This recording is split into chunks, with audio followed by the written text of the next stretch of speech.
Someone asked me a fun question on my recent video. If you could only cover one game, The Division 2, Destiny 2, or Anthem for the next year, which one would it be? And it took me a little while to think of an answer to that, because if I chose anything other than Destiny 2, I'd be throwing away a pretty large audience of mine, right? If I could never talk about it whatsoever, that's a pretty big reduction in potential views. But then I had to think that there aren't that many crazy updates that are coming for Destiny yet, and so maybe I wouldn't be missing out on as much as you would think. But then I started thinking about Anthem, and I'm very excited about Anthem as well. It's got some great loot, deeper loot than Destiny, which is one of my biggest issues with Destiny, but it doesn't have any raids yet, and maybe won't have any top-tier raids in the future. It seems like the end game is there, and it's grindy like a Diablo, and I don't have any problems with that, but will it truly keep me playing? That could be a gamble, and with some of the hate that I've seen, maybe covering Anthem only would be a mistake as well. Not even because of how much I like the game, but because of how much people hate on it. And so then I have to look at the Division, and what does the Division bring to the table? And the more I think about it, the more I realize I honestly think I would pick this game. Oh God, listen to this shill! Oh my God, Mtashed gets flown out to Ubisoft. Mtashed gets flown out to San Francisco, and all of a sudden he's a Ubisoft Division 2 shill. I hear you guys, I know what you're thinking, but if I put all my cards in one basket, I had to make a decision on one game for the next year, this right here would be my game. Raids. 8-man raids at launch, or right near launch, or whatever. I think it's at launch. There's an 8-man raid with the potential of more to be made.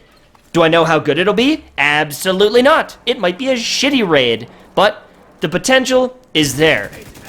Customization and gear. I saw it in the stuff that I played. I saw some set gear stuff. I am extremely interested in stats and optimizing my build. So that's covered, just like Anthem does. I've got those stats and gear and build, and that's what excites me. So it beats out Destiny and, is on par with Anthem.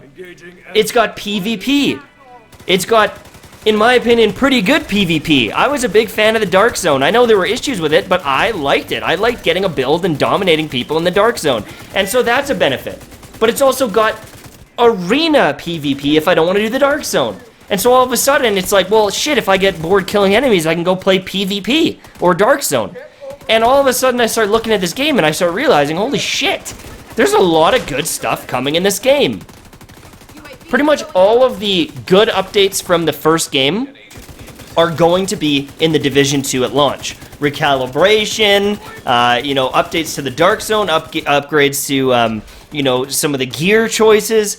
I see so much potential in this game that if I'm making that decision where I can only have one, I think Division 2, it might be close, but I think Division 2 is the winner.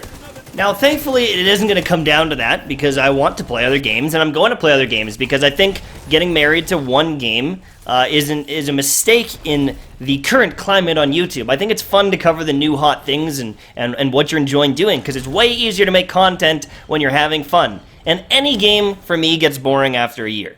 So, am I only going to play The Division? Hell no. But I am very excited for it to come out, and I think it's going to be kind of a nice flow of releases. I'm going to get to play Anthem hardcore for a month, and then Division's going to come out. Then they're going to update Anthem, and I can go back to that for a bit, and then hopefully they update The Division. It'll be kind of this little trade-off here and there, back and forth, different games, enjoying the new stuff that's happening. And I think that I'm going to be happier, and people around the channel are going to have a better time because there's always going to be fun stuff to watch. There's always going to be new things to cover, and hopefully, long term, it's a winning formula for me. Now, I definitely am more excited at this point for The Division than I was. I was excited for it, but after seeing it, I'm definitely craving it and kind of counting down the days for it. I'm excited for Anthem as well, but it is like a burning hype that is within me right now, and you know, having to wait another pretty much month and a half at this point to get it is it's a little sad. But I definitely know that at least once I do, you know, wait and get my hands on it, I'm gonna be pretty happy with the product. I'm almost certain. Maybe I'm wrong. Maybe it's all smoke and mirrors. But this week, actually, I think on the 7th is the open beta. Or no, maybe it's a closed beta. Sorry, I might have baited you. I think it's a closed beta. So I'll have more thoughts after that, after I get more time on, you know, hands-on with the game. But after looking at the kind of release schedule or the roadmap of the game, as well as getting my hands on it, these are my kind of thoughts, and that's my feelings going forward. Thank you so much for watching. Hopefully you enjoyed, and I will see you soon, my friends. Bye-bye.